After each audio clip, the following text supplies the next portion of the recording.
¿Dave Filoni salvó las precuelas? Y si lo hizo, ¿cómo fue realmente? ¿Lo hizo a través únicamente de Clone Wars o hubo otra cosa detrás?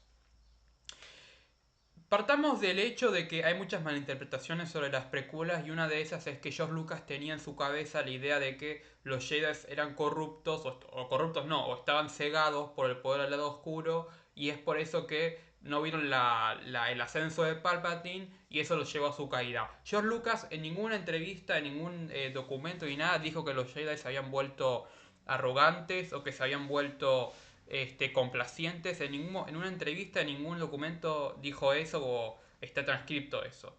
Para George Lucas, la culpa de la caída de la Orden Jedi recae en Palpatine, obviamente, y en Anakin, hoy por no haber sabido dejar ir las cosas y unirse al lado oscuro. En esos dos culpables recae la caída de la Orden y de la República, ¿no?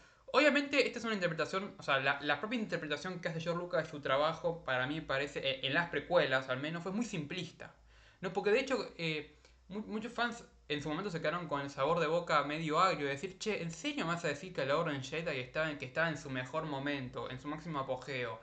¿No vio a Palpatine ahí sentado? ¿No sintieron nunca algo? O sea, ¿y cómo es posible que estos Jedi estuvieran en su mejor momento, mejor preparados, con más recursos, con más miembros, y no fueran capaces de detectar, aunque sea un poquito, ¿no? Acá es cuando viene Dave Filoni con su nueva reinterpretación de las precuelas que él hizo a través de entrevistas, de interviews, de charlas en las que él participaba y él explicaba su punto de vista sobre lo que pasó con Anakin, lo que pasó con la República y lo que pasó con la Orden Jedi. Acá hay grandes diferencias con George Lucas. Por ejemplo, George Lucas creía que aunque la República era corrupta, tenía salvación. Aún había salvación, no había un destino predeterminado a que la República se iba a convertir en el imperio. ¿Había corrupción? Sí, pero no era una corrupción sistémica o tan grave. Dave Filoni dice, no, la corrupción era sistémica, era un problema de todo el sistema estaba en gran parte en un 80% corrupto, y de hecho ya no existía la República. La República, de hecho, Dave Filoni lo explica, no cae cuando Palpatine asume el poder, ya estaba muerta. Lo que quedaba de la República era el esqueleto y Palpatine simplemente se apoderó de ese esqueleto y lo transformó en otra cosa más macabra, en el Imperio. Por la corrupción, por los delitos, por todo lo demás, por la infiltración de las corporaciones en la política. O sea, todo eso ya había destruido la República mucho antes. Y tanto los Jedi como los pocos políticos honestos como Amidala y Bail Organa estaban luchando ya por un esqueleto moribundo, básicamente. Otro punto de disonancia que tiene Dave Filoni con George Lucas es que Dave Filoni le da su cuota de responsabilidad a los Jedi, sobre todo a Obi-Wan y al Consejo en particular. Porque él dice que los Jedi de este tiempo no estaban en un periodo de prosperidad absoluta, estaban en un periodo de decadencia camuflado como si fuera un periodo de prosperidad. Pero en la práctica era un periodo de decadencia, solamente que la orden no se había dado cuenta todavía, porque se estaban convirtiendo en un siervo del Senado Galáctico, porque habían dejado de cuestionar la corrupción que existía en el sistema político y habían abandonado a la gente que debían proteger. En su lugar se enfocaron en proteger el esquema más grande. Y en ese periodo de tiempo, proteger el esquema más grande implicaba proteger las leyes de la República, leyes que estaban corruptas.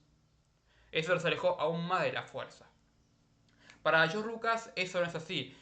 De hecho, George Lucas en una entrevista con Paul Duncan en los Star Wars Archives menciona que muchos Jedi compartían la visión de Dooku de que el Senado estaba medio corrupto y que había que hacer algo. Dave Filoni dice no, de hecho en todos los medios en los que ha hablado Dave Filoni o en los que ha plasmado su trabajo vemos todo lo contrario, vemos que solo unos pocos Jedi reconocen que la República está muy mal y que es una causa terminal. El resto de los Jedi, Yoda, Mace Windu, Kiadimundi, etcétera, etcétera, no lo reconocían, no veían eso. Justamente todo el propósito de Tales of the Jedi es mostrarte el abismo que hay entre Dooku y Mace Windu. Que Mace Windu es el prototipo del Jedi que no desobedece las reglas, que cumple el código, que es el perfecto, entre comillas, ¿no? Mientras que Dooku es el rebelde, el que se manda macanas, etcétera, etcétera, ¿no?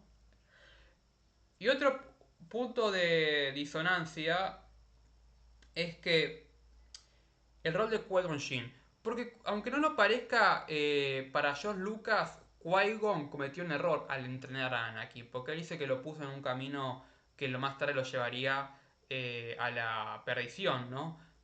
Y que solamente el rol de Qui-Gon en la historia para George Lucas era simplemente descubrir a Anakin, morir y después regresar al inframundo y entregarle el secreto de la inmortalidad, de la inmortalidad a Yoda y a Obi-Wan. Pero una vez más, esta visión tiene fallas, porque si efectivamente Qui-Gon solo era un Jedi boludo, uno más de montón, ¿por qué hizo cosas o fue capaz de realizar hazañas que ningún otro Jedi pudo igualar? Como el de obtener la inmortalidad, ¿no? Y acá es cuando viene la visión de Dave Filoni, que me parece superadora en este aspecto, en este caso, a la de George Lucas, y es que Qui-Gon era uno de los pocos que seguía escuchando la voluntad de la fuerza. No la voluntad del código, no la voluntad del Senado, sino la voluntad de la fuerza. Y que fue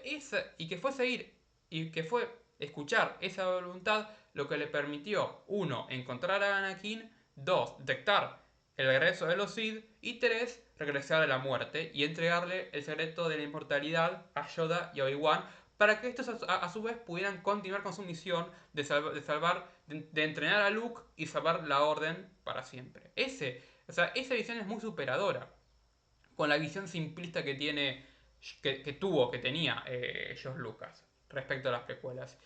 Y lo otro y más importante es sobre Anakin, sobre la caída de Anakin en sí, porque para George Lucas, Anakin tendría que haber sido entrenado desde bebé, como el resto de Jedi, y si hubiera sido así, no se hubiera comido todo el garrón que pasó en las precuelas con Padme, con su madre, con Ahsoka. Pero Dave Filoni dice, no, no, no, ok, sí, Anakin tenía una falencia que era la de no saber dejar ir las cosas, que esa fue su perdición, pero por otro lado los Jedi no hicieron mucho para poder corregir esto.